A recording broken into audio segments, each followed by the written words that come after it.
Ketua KPU Provinsi Lampung, Erwan Bustami. Bersama anggota KPU Provinsi Lampung, Divisi Teknis Penyelenggaraan Pemilu, Febri Indra Kurniawan, menghadiri kegiatan internasional Seminar on Implementation of the Closed List Proportional Representation, Single Transferable Vote, Single Non-Transferable Vote, and Single Member District System, Sharing Experience from Selected Countries, yang diselenggarakan oleh KPU RI di The Sultan Hotel dan Residence, Jakarta, tanggal 5 sampai dengan 7 Desember 2025. Acara tersebut dibuka oleh Ketua KPU RI, Mochammad Afifuddin, didampingi anggota KPU RI, Idam Holik, dan Parsadaan Harahap, serta turut hadir Deputi Bidang Dukungan Teknis dan Kepala Biro Teknis Penyelenggaraan Pemilu Setjen KPU RI. Kegiatan seminar internasional dilaksanakan dalam rangka peningkatan kapasitas kelembagaan dan penguatan wawasan internasional penyelenggaraan pemilu di berbagai negara. Pada hari berikutnya, KPU Provinsi Lampung melaksanakan apel rutin mingguan di halaman kantor KPU Provinsi Lampung, Senin 8 Desember 2025. Bertindak sebagai pembina apel, Kabag Teknis dan Hukum KPU Provinsi Lampung, Yustian Umri Sangon, yang dalam amanatnya menekankan pentingnya menjaga kedisiplinan sebagai bagian dari budaya kerja di lingkungan KPU. Beliau mengingatkan bahwa apel bukan hanya rutinitas, tetapi wujud komitmen terhadap ketertiban, kebersamaan, dan tanggung jawab bersama dalam menjalankan tugas kelembagaan. Dalam amanatnya, Yustian juga menegaskan kembali kedisiplinan dalam penggunaan atribut kepegawaian sebagai cerminan profesionalitas setiap pegawai. Selain itu, ia meminta seluruh jajaran untuk memberikan perhatian serius terhadap tindak lanjut pemeriksaan BPK, memastikan setiap catatan dan rekomendasi dapat ditindaklanjuti dengan cepat dan tepat sesuai ketentuan. Tidak hanya itu, pembina apel turut mengingatkan pentingnya menjaga kebersihan lingkungan kantor sebagai bagian dari kenyamanan dan kualitas pelayanan. Kegiatan apel diikuti oleh para kepala bagian, kepala subbagian, pejabat fungsional, staf pelaksana, tenaga kesekretariatan, dan Pamdal. Selanjutnya, Ketua KPU Provinsi Lampung, Erwan Bustami, dan anggota KPU Provinsi Lampung, Ketua Divisi SDM dan Litbang, Angga Lazuardi menghadiri kegiatan Focus Group Discussion, Evaluasi Pembentukan dan Tata Kerja Badan Ad Hoc, yang diselenggarakan oleh KPU RI di Bandung pada 7 hingga 8 Desember 2025. Kegiatan FGD dibuka secara resmi oleh anggota KPU RI Idam Holik dan Parsadaan Harahap. Dalam forum ini, peserta FGD membahas berbagai persoalan yang kerap muncul dalam proses pembentukan serta pelaksanaan tata kerja Badan Ad Hoc. Melalui diskusi yang mendalam, kegiatan ini diharapkan mampu menghasilkan evaluasi komprehensif untuk memperkuat kualitas penyelenggaraan pemilu melalui perbaikan mekanisme kerja Badan Ad Hoc. KPU RI turut menghadirkan akademisi dari Universitas Padjadjaran, Dr. Chandra Dewini, SIP, MSI, yang menyampaikan materi mengenai pengembangan kompetensi SDM dalam peningkatan kapasitas Badan Ad Hoc Komisi Pemilihan Umum. Selain itu, akademisi Dr. John Fresley, SH, MM, juga memberikan pembahasan terkait reformasi tata kelola penyelenggara pemilu, yang membuka ruang diskusi lebih luas mengenai perbaikan struktur dan tata kelola kelembagaan di tingkat ad hoc.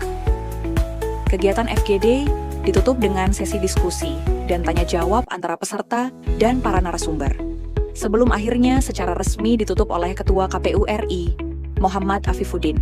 Pada hari berikutnya, KPU Provinsi Lampung melaksanakan lelang barang milik negara, BMN. Kedua berupa inventaris perkantoran dan peralatan mesin melalui mekanisme penawaran terbuka, open bidding, menggunakan aplikasi lelang.go.id. Kegiatan ini berlangsung pada Selasa, 9 Desember, pukul 10.30, waktu Indonesia Barat bertempat di Kantor Pelayanan Kekayaan Negara dan Lelang, KPKNL, Provinsi Lampung. Kegiatan lelang dihadiri oleh Kepala Subbagian Umum dan Logistik KPU Provinsi Lampung beserta tim umum dan logistik. Seluruh objek lelang telah tercatat sebagai BMN yang tidak lagi digunakan dalam operasional perkantoran dan memenuhi ketentuan untuk dilakukan penghapusan melalui proses lelang.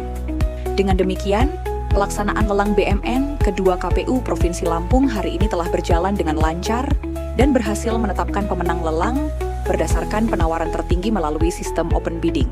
Pada hari berikutnya, Komisi Pemilihan Umum Provinsi Lampung menggelar sosialisasi Peraturan KPU Nomor 3 Tahun 2025 tentang penggantian antar waktu anggota DPR, DPD, DPRD Provinsi, dan DPRD Kabupaten Kota, sekaligus bimbingan teknis penggunaan Sistem Informasi Manajemen PAW atau SIMPAW.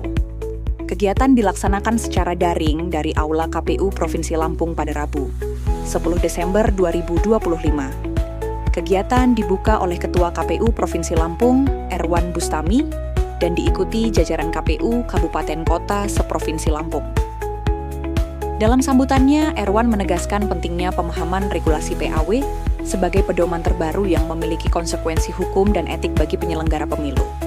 Materi disampaikan oleh Ketua Divisi Teknis, Febri Indra Kurniawan, yang memaparkan substansi PKPU, mulai dari dasar hukum, mekanisme pemberhentian, hingga penetapan calon pengganti berdasarkan perolehan suara terbanyak berikutnya. PKPU juga mengatur penanganan PAW saat proses hukum masih berjalan, serta kewajiban verifikasi kelengkapan dokumen termasuk LHKPN.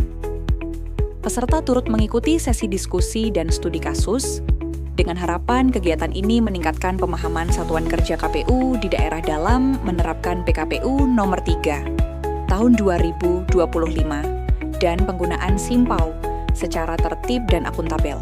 Pada hari berikutnya, KPU Provinsi Lampung menggelar rapat pleno terbuka rekapitulasi pemutakhiran data pemilih berkelanjutan PDPB semester 2 tahun 2025 pada Kamis 11 Desember 2025 bertempat di Aula KPU Provinsi Lampung.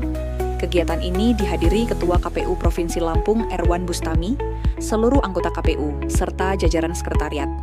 Sejumlah instansi juga hadir, seperti Bawaslu, Polda Lampung, Kodam, Kejaksaan Tinggi, Bin Daerah, Dukcapil, hingga Dinas Pendidikan, serta KPU Kabupaten Kota Selampung yang mengikuti secara hybrid. Dalam sambutannya, Erwan Bustami menyampaikan apresiasi kepada seluruh pihak dan menegaskan bahwa PDPB merupakan kewajiban KPU sesuai Undang-Undang Nomor 7 Tahun 2017. Beliau menjelaskan bahwa rekap semester 2 digelar di tingkat provinsi, karena pada semester 1 terdapat kabupaten yang tidak melaksanakan PDPB akibat tahapan PSU. Data pemilih yang dimutakhirkan merujuk pada DPT Pilkada, dengan lebih dari 6,5 juta pemilih di 15 kabupaten kota. Pemutakhiran dilakukan untuk menjaga akurasi data seiring adanya pemilih baru serta pemilih yang tidak memenuhi syarat.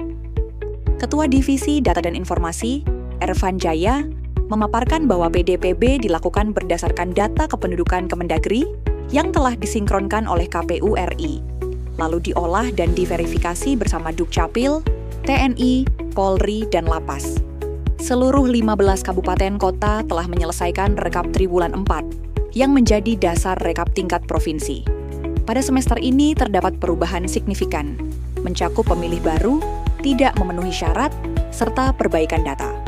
Bawaslu Provinsi Lampung turut mengapresiasi koordinasi aktif KPU dan menyampaikan sejumlah saran perbaikan hasil pengawasan. Rapat pleno kemudian menetapkan hasil akhir PDPB semester 2 dengan total 6.713.132 pemilih, terdiri dari 3.405.500 laki-laki dan 3.307.632 perempuan. Perubahan data meliputi 304.517 pemilih baru, 144.977 tidak memenuhi syarat, dan 118.033 perbaikan data. KPU berharap hasil ini menjadi dasar data pemilih yang akurat dan dapat dipertanggungjawabkan. Pada hari berikutnya, KPU Provinsi Lampung mengikuti rapat koordinasi evaluasi hasil pengawasan atas pengelolaan keuangan Pilkada 2024 pada daerah otonomi baru, DOB, serta percepatan tindak lanjut, hasil pemeriksaan BPK dan strategi, meningkatkan hasil evaluasi maturitas SPIP tahun 2025, Kegiatan ini diselenggarakan oleh KPU RI di Holiday Inn and Suites Jakarta Gajah Mada, Jakarta Barat, pada Rabu hingga Jumat, 10-12 Desember 2025. Rakor ini dihadiri oleh peserta yang terdiri dari Sekretaris KPU Provinsi KIP Aceh, Sekretaris KPU Kabupaten Kota yang menjadi sampling PDTT BPK, atas anggaran Pilkada 2024 pada Daerah Otonomi Baru, DOB, Kepala Bagian pada KPU Provinsi KIP Aceh yang menangani tindak lanjut hasil pemeriksaan, serta Kepala Sub Bagian Hukum pada KPU Provinsi KIP Aceh. Selain jajaran sekretariat, Hermansyah, anggota KPU Provinsi Lampung, juga turut mengikuti kegiatan ini secara daring melalui Zoom meeting. Dalam sambutannya, anggota KPU RI Iva Rosita menyampaikan bahwa pengelolaan keuangan merupakan aspek krusial yang sangat menentukan akuntabilitas penyelenggaraan pilkada. Beliau menegaskan bahwa evaluasi tidak boleh dipandang sebagai kegiatan administratif semata, tetapi sebagai langkah strategis untuk memastikan setiap rupiah anggaran negara digunakan secara efektif, efisien, ekonomis, sesuai ketentuan, serta dapat dipertanggungjawabkan. Sementara itu, Sekretaris Jenderal KPU RI Bernard Dermawan dalam arahannya menekankan pentingnya keseriusan seluruh peserta rapat. Beliau menyebut forum ini sebagai sarana efektif untuk merumuskan tindak lanjut atas rekomendasi BPK dan berharap seluruh upaya yang dilakukan dapat memberikan dampak positif pada peningkatan tata kelola keuangan di masa mendatang. Setelah sesi pembukaan, kegiatan berlanjut dengan penyampaian arahan dan materi oleh Inspektur Utama Setjen KPU, Nanang Priyatna, serta narasumber dari BPKP yang memberikan penguatan terkait pengawasan internal dan strategi peningkatan maturitas SPIF tahun 2025. Demikian Weekly Report KPU Provinsi Lampung minggu ini. Sampai jumpa di Weekly Report pekan depan.